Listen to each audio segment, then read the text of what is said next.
Good that you checked. Yes, good that I checked. So, checking again.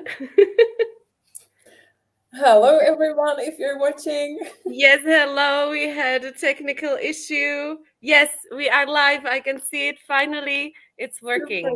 Super. So, hello, Gaia, and welcome to our interview in our club for Thank ELT you. freelancers.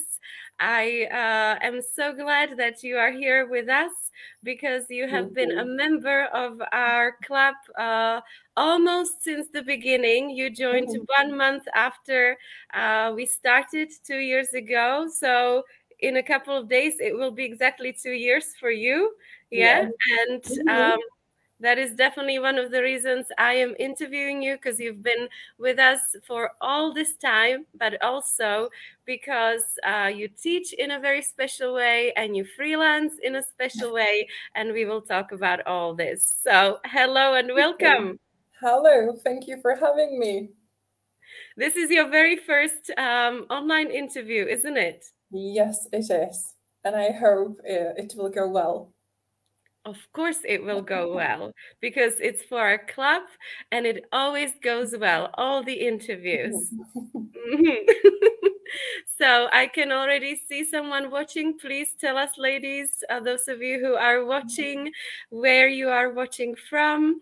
And did you guess? Because today's guest was a surprise. Did you guess that it might be Kaya? I think Karolína? no one has guessed, right? But maybe in their heads, and they didn't dare to comment when I asked, So, have you guessed correctly?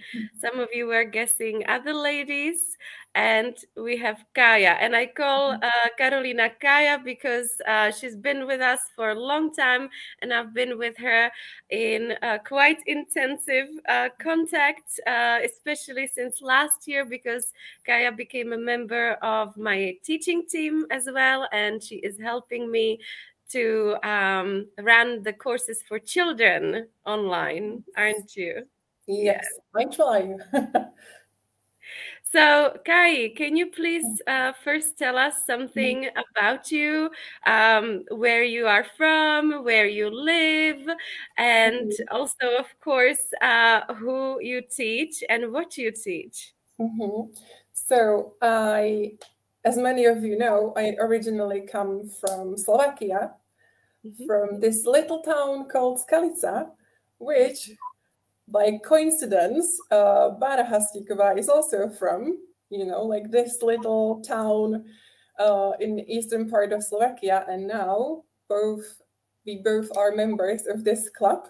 So I think the world is really small.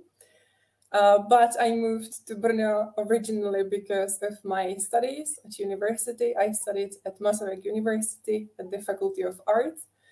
And I just stayed here after I finished because I built my whole life here and I really enjoyed the city and I didn't want to move back.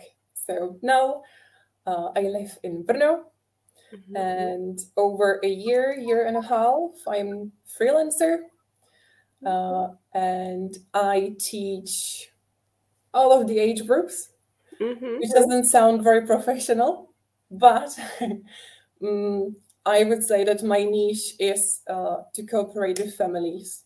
So it means I work with the whole family. I teach the parents, I teach the kids. And this way, what I really like about it is that I get to know the whole family and I know the parents. So maybe then I can guess why the kids are the way they are because I know the parents. And it works the other way around as well. Why do you say it may sound unprofessional? Because, nowadays everyone is telling you, like, you have to have your niche, you have to have your niche.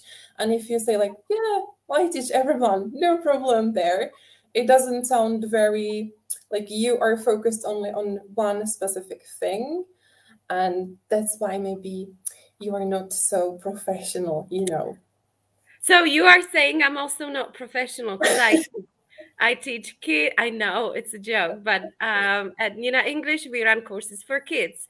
I personally teach adults, primarily women, and I also mentor you ladies, the English teachers and other language teachers, and I consider myself professional, I hope. Of course you're professional, but you are like the head of the corporation, and then you delegate things to other people. So I think that's a great way how to do it. Yeah, like and also my business focuses, yeah, it also focuses on families, and I think it's a great concept, and I'd love to talk more about it because it's worked for me for many years, although in slightly different way than for you. But we even have one lady who was a member of this club who is now my client as a parent, and you are teaching her son. Yes, so that's true. It's this whole ecosystem, and I love it. I think it's perfect. So, how did you learn English in Skalica? Or yeah, that's a very good question. I kind of knew that you're going to ask this question, so I was thinking about it.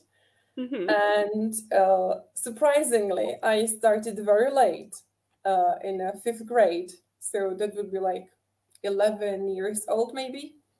And back then, the languages, they started to teach it in the 5th grade. And that was my first contact with any foreign language, with English. And I was very lucky because I had a very great teacher. But fun fact, my first grade, my first ever grade from English, we had a test, was 4, like the second worst grade you can get. And I was absolutely devastated because I was sick week prior to the test, and I missed the lessons, and I had like no idea what's going on. So I had 4, and I was really, really sad, upset, because it was my first time ever getting this bad grade. Until then, I was really nerd, so I was really upset. But luckily, I didn't give up, and I continued with English. And as I said, I had a very good teacher. She was young. She was fresh from the university, so I think she had a lot of energy. And I remember doing these like projects with her, like we would do it at home and then we would bring it to school. And I was very into arts and crafts back then. So I would use like this special decorative tape, and I would use the special gel pens, and I would write it very nicely. And I really enjoyed that. So I think that's the reason. But I also had my fair share of not so good teachers. And they changed quite frequently. And I asked my mom if I can get a private tutor, because I missed my old teacher. So when she stopped teaching us, I started to go to her for private lessons. Oh, yeah. So I think like she gave me the core of English, and then I moved to high school and continued with great teachers and not so good teachers, and and somehow I learned it. I have never studied abroad. I have never lived abroad for a longer period. I only lived in Spain for 3 months, which I don't really consider anything hugely important to my English. But I learned it on my own, and I think in 4th grade in high school, I decided I will do CAE. I don't know why I thought of that, like really, I don't remember. But I just came up with this idea, like, yeah, I want to do CAE. So I looked up a course, and it was in a completely different town. So I had to travel every week to be able to get to the course. And there we had a really great teacher. And I think she was like the biggest influence up until that point. Because, you know, I was 17 and she offered Tikani. Wow, like I can call her Tatiana. Like it was something new for me. And she would take us for pizza because downstairs there was a restaurant, so she would take us for pizza, and we had a lesson in a restaurant. Or she would offer us champagne sometimes, you know, when I was 17 and we had a lesson and she would offer us champagne. And I was like, wow, what's happening? So, yeah, but she was also a great teacher, you know, like from the academical point of view. Yeah, right. Back then, when I was a teenager, this was more important. Now I can see why you are part of our club. I understand it now. Yeah, I always learn new things during this interview. It's great because we, as you know, we drink bubbles here when we meet offline. Yeah. So maybe she's the reason, you know. I was just going to ask you, like, what motivated you strongly to keep learning English after your first encounter with, you know, this artsy teacher and your tutor. But now I see alcohol. Yeah, maybe. No, but before that, And food. you remember these days of ICQ? Yes, of course. Okay. You do? You do?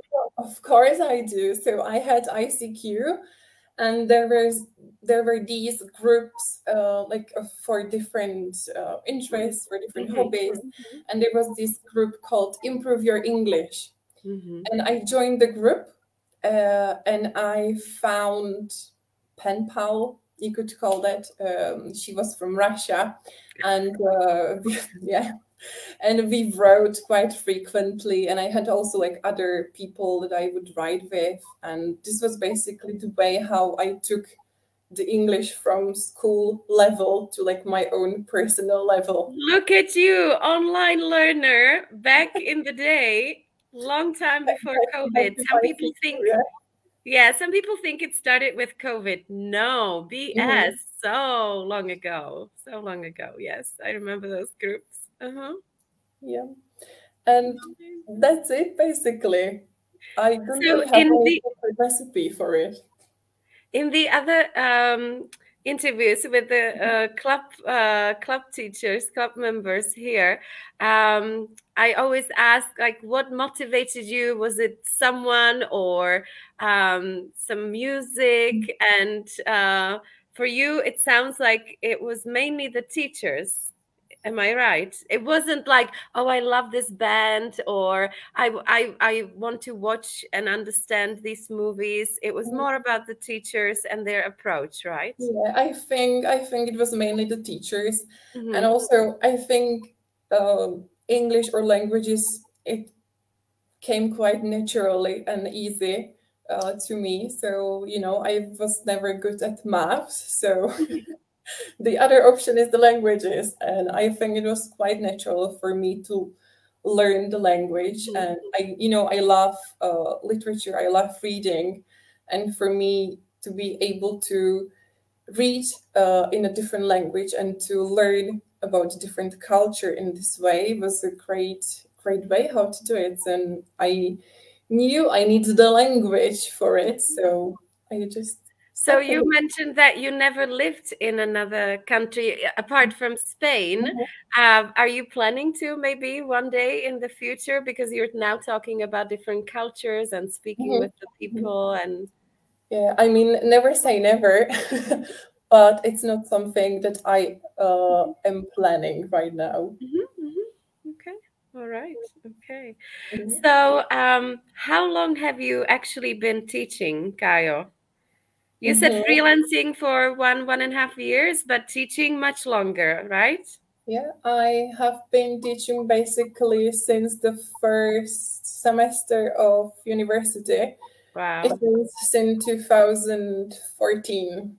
And why did you start teaching straight away when you entered university? Not Yeah, many people do that to no. support yourself. Funny story. I just wanted to have like a part-time job, you know, to have extra income. And I saw this ad on Facebook that someone was looking for a teacher because she was leaving for maternity leave, and she wanted someone just for 3 months, 4 months, you know, short period of time. And I thought like, okay, why not? I could do that. So I did that. And looking back, I think it was really bad. I think I was a horrible teacher. Yeah. Why? Because I didn't trust myself. I wasn't really sure what I was doing. And I was, how old? I don't know, 19 or 20.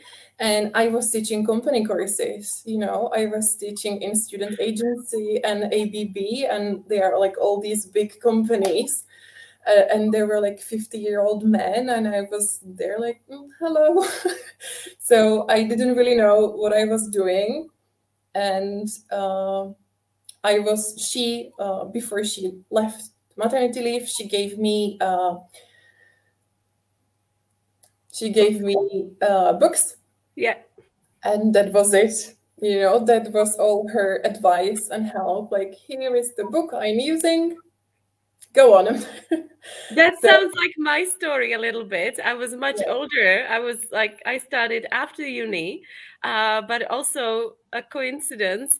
And that's exactly how it went. Somebody went on maternity leave and I said, how do I do this? Because I didn't plan to become a teacher. I had no methodology courses behind me. And it was like, what do I do? Here, it says everything in the teacher's book. You'll be fine. Yeah, exactly. And, you know, I thought like, okay, she gave me these books, so probably she works with them. So maybe I should work with them as well. So I worked only with the books because that's what she gave me. And I didn't feel okay because I was bored with the topics, let alone the students. And, you know, it was in the morning, it was at 7 a.m. before the work. So everyone would be like half asleep. And it wasn't good. But, you know, it was a learning process. So, yeah. And so you learned pretty much from practicing straight away from the first year at uni. You went to study to become a teacher or a linguist? No, or a translator? Like bachelor's, I did in general. I did English language and literature, and Spanish language and literature, and then master's degree. I continued Faculty of Arts, but I studied the education. Yeah, they have an education department. I know. Yeah. Okay. All right. Oh, wow. Now I can see, more points that we have in common. I love these interviews. I learned so much. But I never wanted to be a teacher, you know? Like, I remember this very vividly. My grandma told me, because I was babysitting my younger cousin. I was maybe 14 or 13. We were playing together, and my grandma told me, wow, Kaika, you would be a great teacher. Like, that's a great option for you. I was like, no way, never. I never want to be a teacher. And look at me. The best teachers are the ones who never wanted to become teachers. Yeah. I see it all the time. So it has been how many years now? 6, 7 years, something like that? 7 years, I think. 7, 8 years, yeah. And what did you learn throughout those years, apart from getting rid of the books, I suppose? Yeah, you got rid of the books. I know. I use them from time to time, but I don't follow strictly one book because why? So what I learned. When it comes to teaching the language, that you can never stop learning. That's what I learned, and that there isn't one correct way how to do it, and that no one has the answer.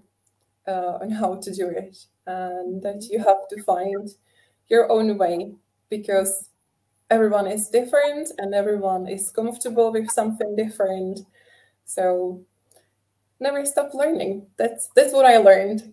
I love that answer. And that's also probably why you are here with us, yeah, because we learn a lot as teachers and freelancers, all of us together, and we keep learning and progressing. And I really think, ladies, those are the best teachers who never stop learning.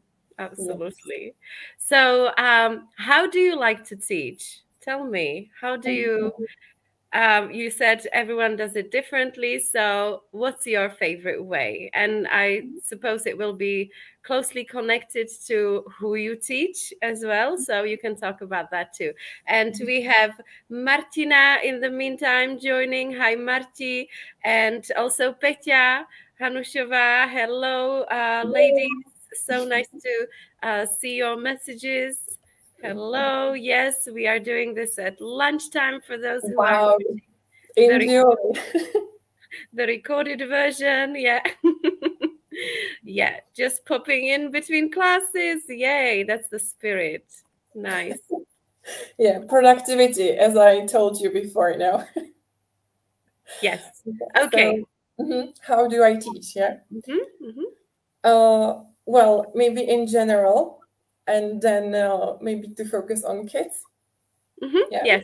So yes. In general, what I do differently from the majority of you in the club is that I work with my clients for a very long period of time.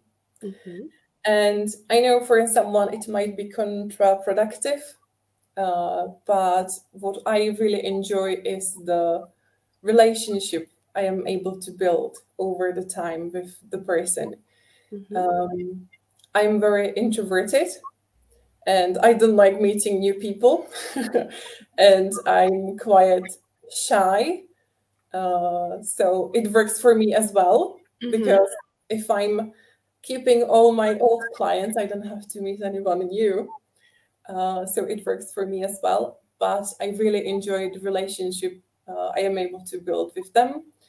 And I am able to be part of their life. Like, for example, on Tuesday yesterday, I had a lesson with my client. He's like 50-year-old man, but I have been teaching him for 4 years. And I know, and he knows, that he will never improve in his English. I think we have this like mutual understanding, but he wants to keep it like on this level he is, and he's satisfied with it, He just likes to talk to you. Maybe. I don't know. And, I was there when his daughter started university. I was there when his daughter graduated from university. I was there when she found first job at hospital as a doctor, and now she's pregnant, and he will be a granddad. And, like, I'm part of all of these life stages, and I think that's pretty great, at least for me, to be able to witness that with them. So I work with my clients for a longer period of time, years, and it applies also for kids. So I start teaching them when they are 4-year-old, and I continue with them. And they go to school, and then they go to the middle school, and I'm still with them. And how I teach them. Yes. Yeah. Okay, should we talk about the groups? You can start wherever you want. I just wanted to make a quick comment that I just love your approach, that you really do what you feel is right for you, not what other people do or what is a trend. And that's a way to be happy, right? Yeah, I think it's very important to realize what makes you happy and what you are comfortable with, and not follow what everyone else is doing or not follow the trends. Because, you know, like, okay, to be active on Instagram is great. And of course, it can give you many new opportunities. But for me, it just doesn't feel right. It's not for me. Yeah. And I don't like interacting with people on Instagram. I don't like it. And just why would I waste so much of my energy for it if I can save the energy for something else, which might be less visible, but you know, I'm more happy with that.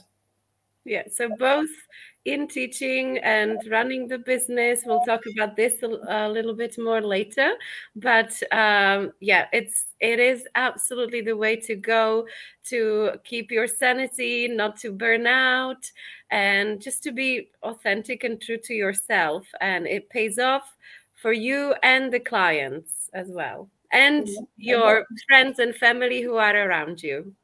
Happy woman, happy world. Yes, of course. Happy people, happy world. Yeah. Well, we are all women here, and we often forget about our needs. So I like to stress the fact that if the woman's happy, everyone's happy. So how do you teach children? Yes. Yeah. I will probably talk about groups because it's like the majority of my work. Yeah, so can you tell us, who you teach exactly? Like the majority of your work are kids, right? Kids. It means the youngest student I have is 3-year-old, and the oldest student I have is 12. So nothing less or higher. And that's the majority. What I do, and I teach groups. In the groups, there are always 6 kids, no more than 6. Yeah, it's my condition not to have more than 6, because then I feel like you can't really work with them. And you know, kids, they love to run around, and then it would be just chaos everywhere. So you know, I like to keep it on the number. And my lessons, they always have the same structure. So, you know, the older they get, the less I insist on the structure. But when they are very, very young, it means like 3-year-old, 4-year-old, I always keep the same structure to the lesson. So it means we always start with the same hello song. I always start by asking them, how are you? Are you happy? Are you sad? It's always the same structure. Then I show them flashcards. Then we play a game with the flashcards. Then we sing a song. Then we do some activity for the vocabulary, or what is the focus of the lesson. Then we sing another song. Then we run around. Then we do some arts and crafts. Then we sing another song. And then we say goodbye. And it's the end of the lesson. And this is offline, right? It's offline. Yeah, it's offline because the majority of it now is offline. Yes. Yes. Okay. All right. Why I have the structure? Because when they are very young, I think, even though they're like very surprised, like what's happening the first 2 or 3 lessons, by keeping the same structure, they know what is going to happen next. And they know what they should expect. And I feel they are less stressed from what's happening, even though they don't understand. Yeah. But because they know the structure, they feel more comfortable in doing the lesson. Yeah, especially with the younger ones. Yeah. Yeah. It's very useful. Have you studied psychology of children in your university or your free time? I did. I had 2 semesters, but let me tell you, I learned nothing. Okay. So you learn from life, yeah? You learn from observing the kids. Yes. And being with the kids. That's the best. Okay, so these are groups offline, but you also teach, for Nina English, you teach online, yeah? And during COVID, you taught most of the groups online, or were there some exceptions that you would like to talk about? There weren't any exceptions. I thought not everyone wanted to continue. Not everyone felt okay with going online, and some of the parents had some issues with their kids being online and sitting in front of the computers. But let's say like 60% of them continues online. And even the little ones, like 4-year-olds and 5-year-olds. So that was a huge challenge for me.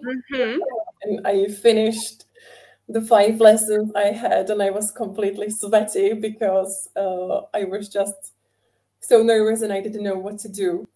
But yeah, I think it worked out pretty well. I saw some of your lessons, how you teach the little ones, and you're just incredible. Like, you use so much of your energy to entertain the kids and engage the kids and make them understand, not always speak, because the little ones, they don't speak much. But make them understand. That's the point with the little ones.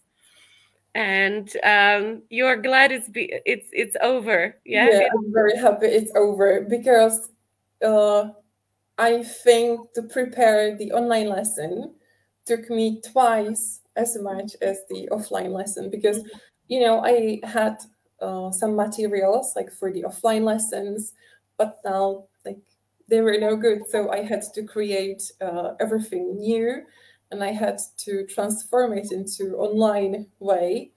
And I know that some teachers, for example, they have the flashcards like in their hands and they show it on the camera, which I don't really want to do. So I would always prepare like PowerPoint presentations, and I would share the screen and they would see the PowerPoint presentation, and I would have like these moving images and animated things. And it took me so much time because I had like zero knowledge on how to do it, because I did some PowerPoint presentations for school, but never with animated. This was a different level. I know, 2020, we all had to learn all these apps and websites, and it was just what a ride that was. I also really cooperated with the parents, which I think wouldn't be possible nowadays, but back then, because everyone was at home and because the kids were so little, I asked the parents to be present at the lesson. And before the lesson, I would write them an email and I would explain everything we would do on that lesson. And I asked them to prepare things before the lesson. So, for example, I don't know, I would want it to teach them to throw a ball, so I would ask them like to please prepare a ball before the lesson. And then during the lesson, I would ask them like, throw the ball to your mom. Mom, please throw the ball back to your kid. And we would do it like this. So I tried to incorporate the parent into the lesson as well. The problem was when there was no parent, but can happen. Throw it to the bear. Yes. And then how does the bear throw it back? Yeah, exactly. Yeah, this is so different online, because it's very different dynamics, with not just children, but especially children, when you normally have them in a classroom and they're running around interacting physically, then they are sitting in their rooms and just being there by themselves. Such different dynamics, and I believe you've done such a fantastic job, because also with you're still teaching online in our groups, and everyone's always super happy with your lessons, and we have very positive feedback, and the kids are very engaged. So you learned it well. Thank you. Yeah, because I teach such young kids, I think sometimes it's quite pity, because Paya always shows us these amazing tools and apps and webs, but I can't really use it because they're so young. I'm really happy that they can join the meeting, and that's it. You know, I tried to explain them once, like how to draw and write in Zoom, and it went horribly wrong.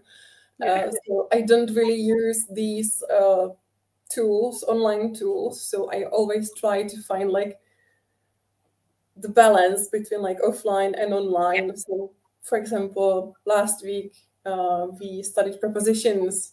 So I asked them to bring a teddy bear and a book. And I would ask them, like, please put the teddy bear on the book. And they would put the teddy bear on the book. Please put the teddy bear behind your hat. And, you know, like they would manipulate with the teddy bear. So I tried to find like these offline options they can use in front of the camera. That's fantastic. I love it. I am more in this club. I also love when it's more offline, although we are sharing the screen. I'm not a big fan of all these apps and tools because it's too much for me. Yeah, so, I'm a big fan, but I can't really use it. Yeah, well, the same if somebody's showing me, but using it. But it goes with the way I teach and I work with clients. But for you, learning with kids together, it must be quite challenging to think up all these activities, and I admire that. But it's fun, you know. Great. Well, as long as it's fun, right? As long as we enjoy it, and once you stop enjoying it, yeah. But then you know, like you can, I don't know how to say it. It can be quite difficult for you because you show them one game and then they want to play it over and over again. So, for example, we played the bomb, you know, in online lessons. So I put like this bomb online timer. okay. I would say like 20 seconds, and I say that I tell them, like, please bring me, I don't know, something cold. So they run and they bring something from the fridge, and they love the game and they want to play it every lesson. And I'm like, no, like we can't do it every lesson. It's impossible. Anything's possible when you want it, isn't it? Yeah. So these are kids, and I know that during COVID, you didn't want to stay online only all the time because it was so much for you. Yeah, you were teaching so many kids, so many students, so many groups. So you also visited some of the families of the kids, yeah, and maybe connected more with the parents, I'm guessing, throughout that time. Yeah, I had one family, which two families. I had two families, and I went there because I taught the whole family. It means the mom, the dad, and the kids. Yeah, so I went there, and they were happy that they can see some real person in front of them. I know. I remember when you were sharing that with us a year ago, 2 years ago, and some of us were quite jealous. I remember because we were just stuck at home, but you somehow managed to arrange it with your clients, and it was like it wasn't when it was the strictest, but you know, slowly when the restrictions were lighter, of course. No, like really. I know, I believe you, of course, I'm saying. So you also teach adults. Is that very different? It depends on how you look at it. It's different. Well, I suppose you don't use flashcards and don't tell them to run to the fridge with a bomb. No, I don't. But I always use some sort of games, even though they are usually games where you are able to sit, you know, because I found out adults really don't like to move around. They prefer to sit. But I always use games or like some sort of gamification in the lessons. And I think they enjoy it more that way. And do they sometimes learn all together as a family? No. Have those? No. Okay. No, I have never thought of that actually. But you know what's funny? I don't know if that maybe, because the parents, they often tell me like, you know, I tried to speak to my child in English, and she would tell me like, Mom, stop, I don't like you. I don't like it when you speak English. So I don't know if that's an option. Yeah, we spoke about that here earlier this month with Petra. Oh, yeah, I know. Yeah. So I can confirm. Depends on the age of the kid and the history of learning together. Absolutely. Okay. Because I understand, you know, like it must be very difficult for the child that, you know, like 23 hours you hear your mom speaking Czech, and then for 1 hour suddenly like she completely changes into different language. So I understand that it must be very strange for the child. I don't always like it. Yeah, I remember when my daughter was younger, she hated it. Now she's asking me to speak English with her. Now she's 12. Mommy, can we speak English today? I'm always shocked because for several years she didn't really want that. She thought it was strange. I think it's a lot about the age. Because now I think she thinks it's cool, you know. That It is cool for her. Yes, yeah. And she says the word like a million times. Yeah. Because she watches YouTube videos and maybe she wants to show off, and great. Yeah, it makes the children proud in the family. Yeah, it makes them feel like, hey, look at me. I can do something maybe better than you, Mom. Yeah, wait until she starts correcting you. I know. Is that what happens when you teach families? Do you ever talk about that with what is your communication in the families when you teach the whole family? Do you also work as a counselor, kind of a language counselor there? How does that work? I wouldn't call it necessarily a language counselor, but maybe some sort of like push that I push them into the right direction. But you know, they would often ask me about like school things, and you know, they have this horrible teacher and so on. It's getting quite difficult because the children are getting better than the parents. Yeah, and that's a problem, you know, because suddenly the parent isn't able to explain the homework, or when they are somewhere abroad, the children are ordering in a restaurant and they are correcting the parent about the pronunciation. So I think it's a quite an experience for the parents as well. And does it motivate the parents to take lessons with you or to take more lessons with you? I don't think so. I think they are very content and happy that, okay, now I can relax and okay, you know, I can have my kids order beer for me. Yeah. So let's talk about that. How you I know from a lot of our conversations you have a full schedule. You are not accepting new clients for quite a while, and you've only been freelancing for about a year. Can you please share your secrets with us, how you do that? Because many of us, you know, kind of struggle to attract more clients. I never like to say look for clients, but to attract more clients. And how do you do it? Can you share your way, please? Well, I don't have any secrets, secret recipe, but I am a freelancer for a year and a half. But since then, I don't have any new clients.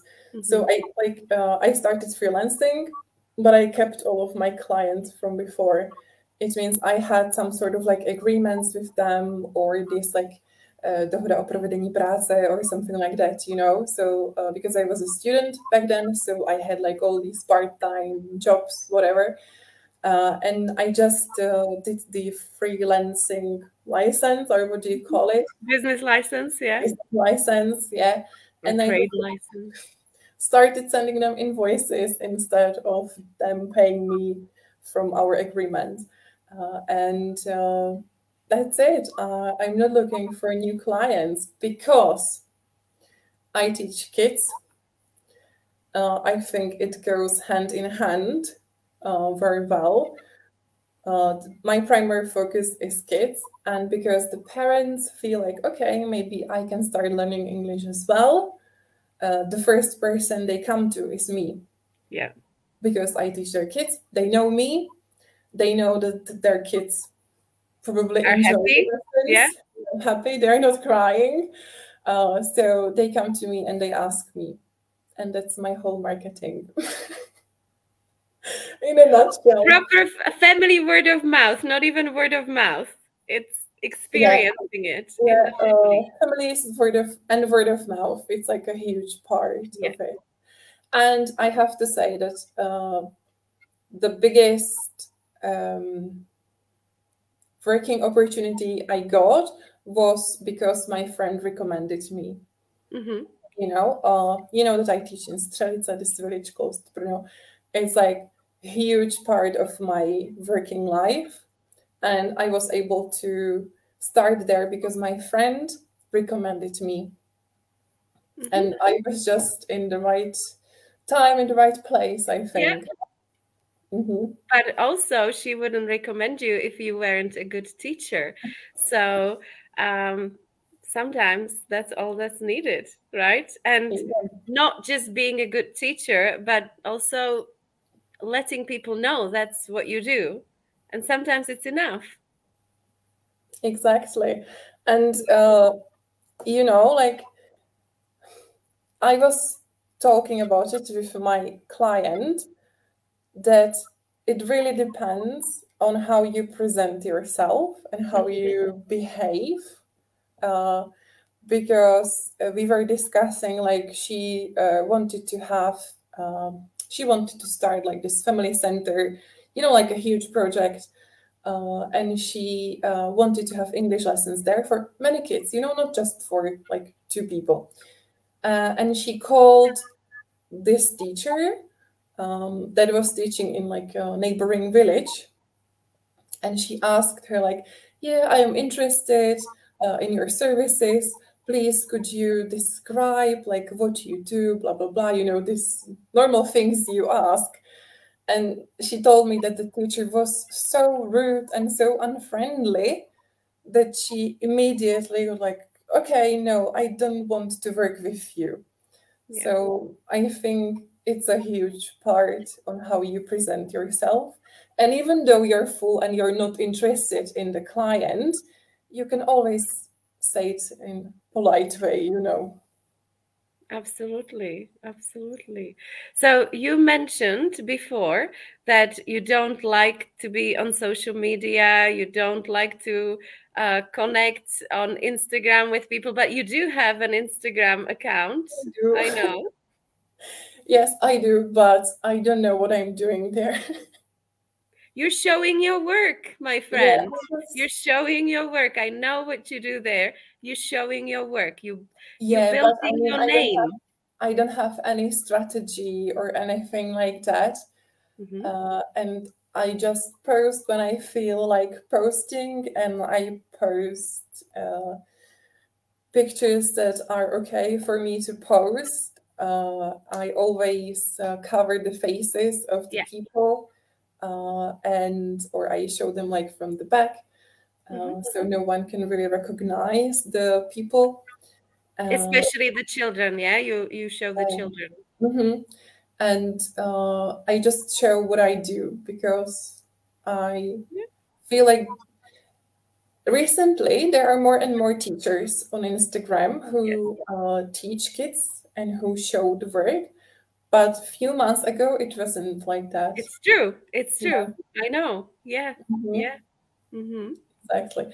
And I'm noticing this trend on like how to teach your kid English fast and easy.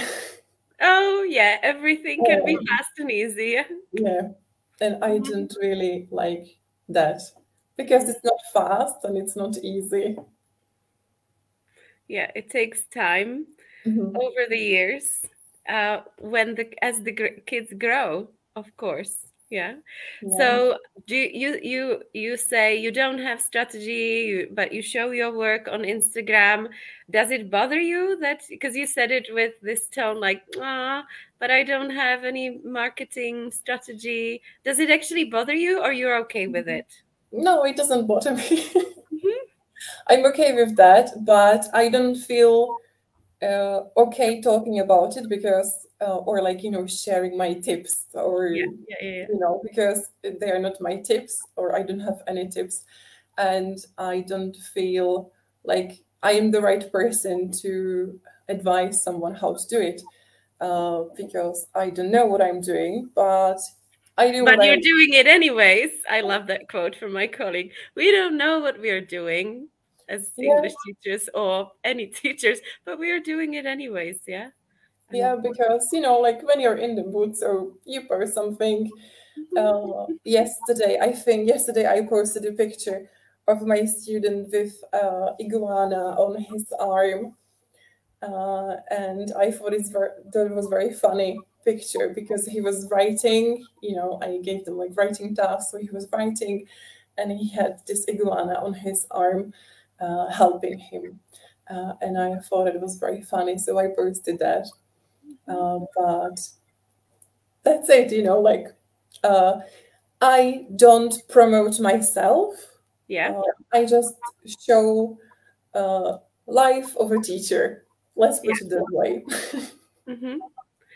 And do you think you will be able to use it in the future somehow? What if, like you will need to promote yourself? Do you think you will use social media, or you will stick to the same concept, the same system that you have, simply, being recommended word of mouth? Well, it's really hard to say because the word of mouth works for me now. Yeah. But don't forget that I live in Brno, so I don't know, 7 years, 8 years. So even though Brno is a big city, it's still relatively small. And throughout the years, you can like build connections and you can find the people.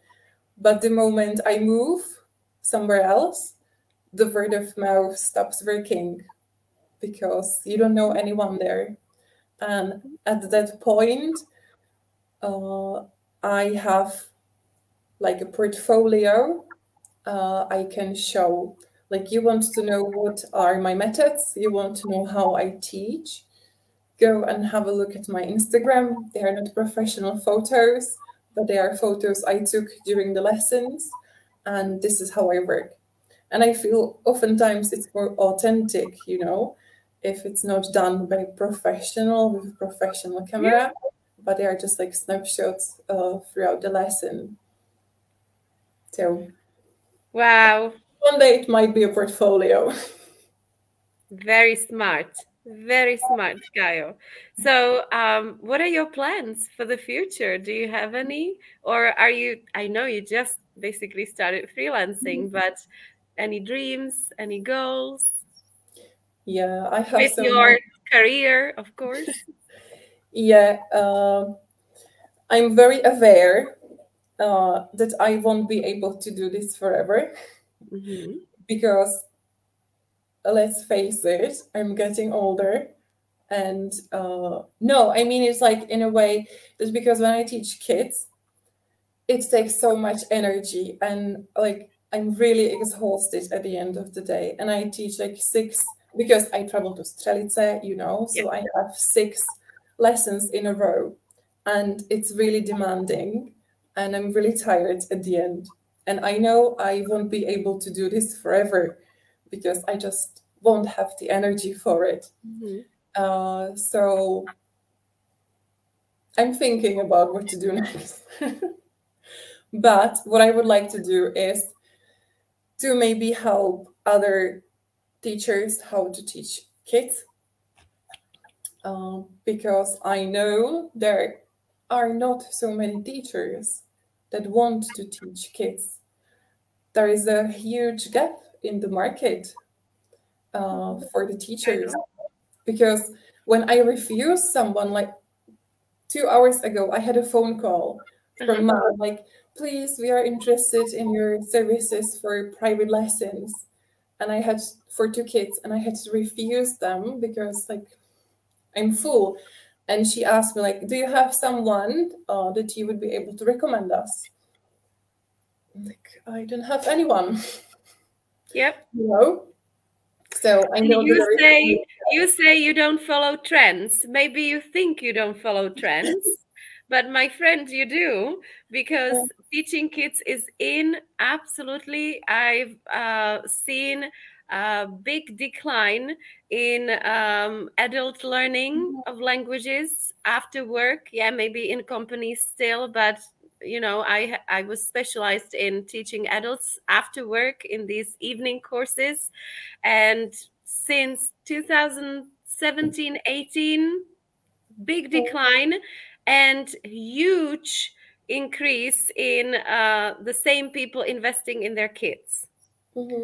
So I think it's a clever thing to do, to focus on kids and focus on training other teachers how to teach kids.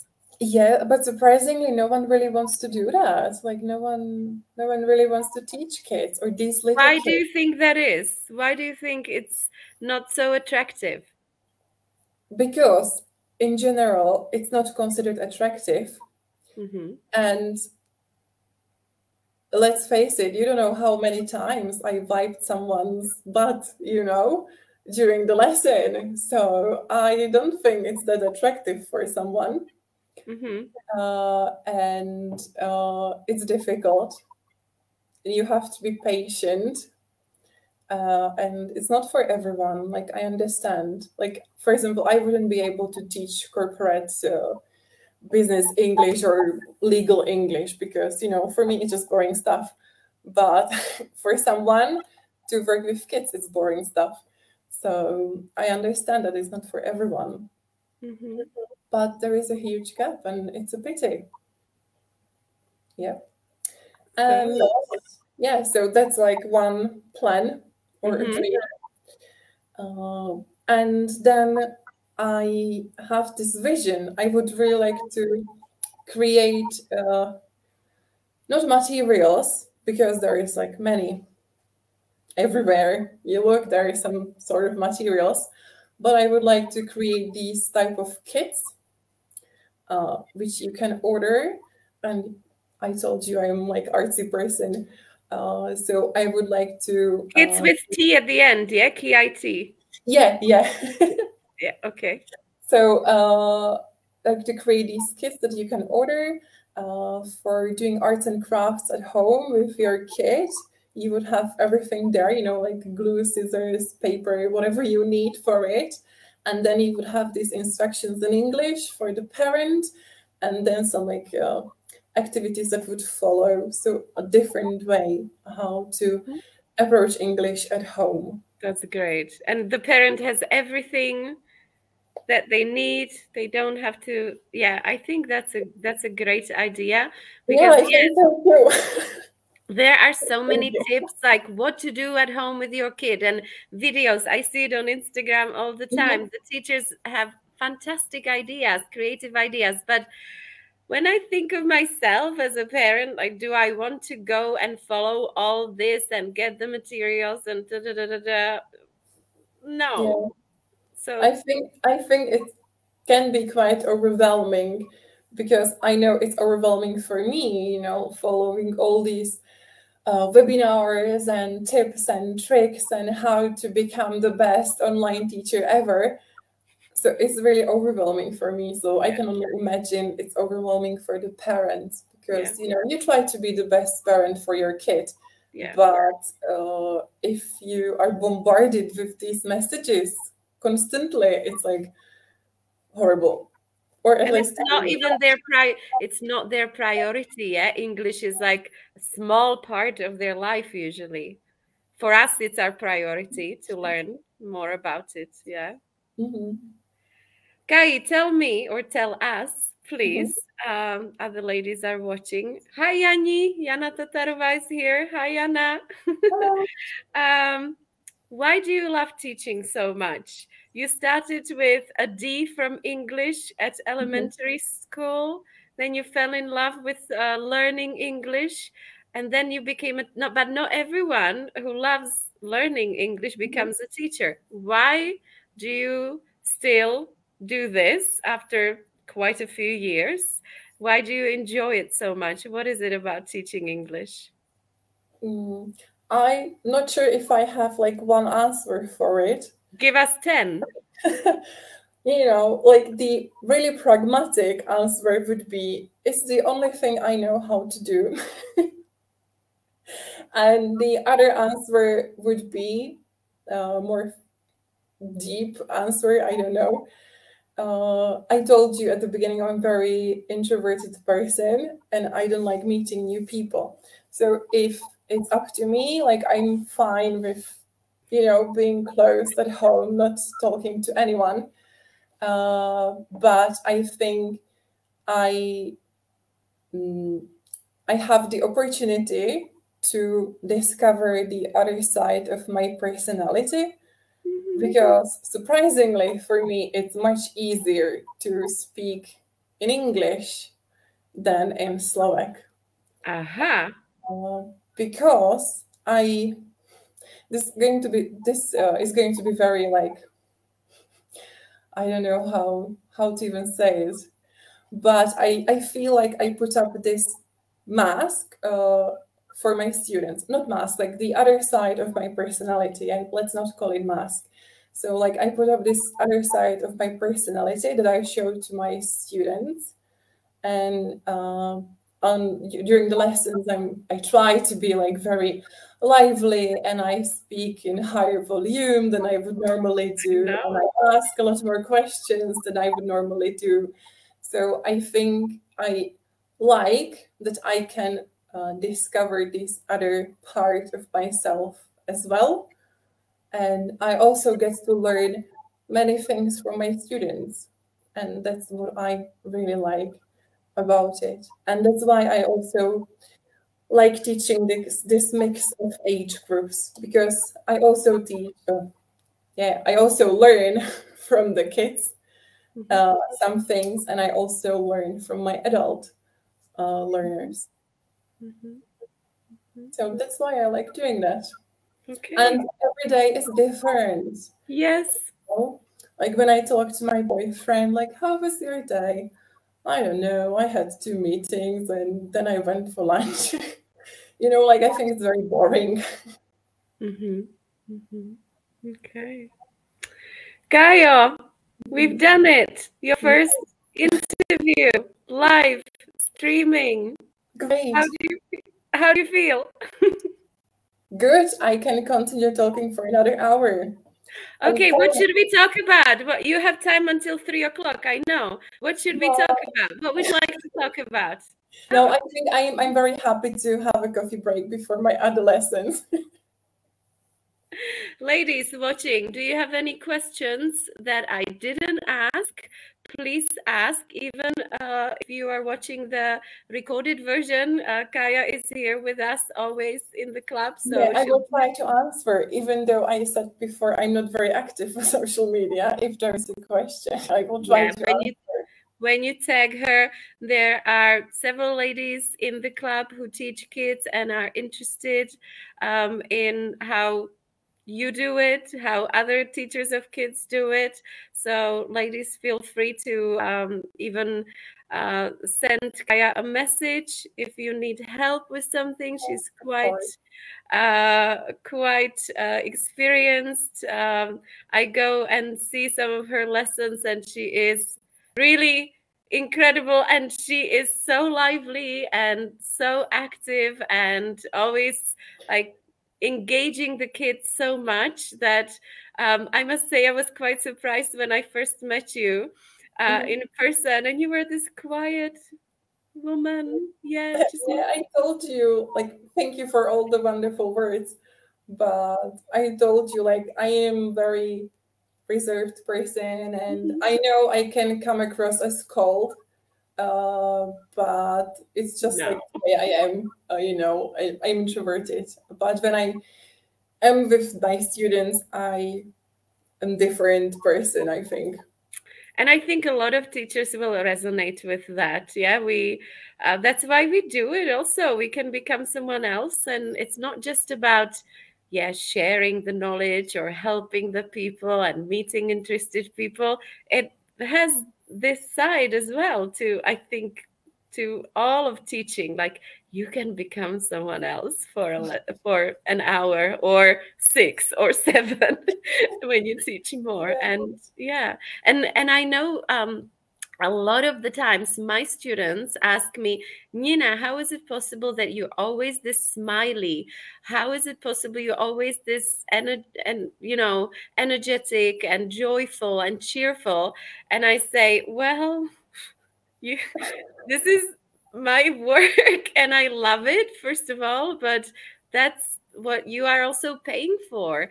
You don't want to have, but it's true, right? Yeah, it's You true. don't want to have a teacher who comes to the lesson and is like, okay, so open your books and today we'll do it. Like, that's not why people come, right? It's like you had that experience, your first experience with English connected to arts and a lovely teacher.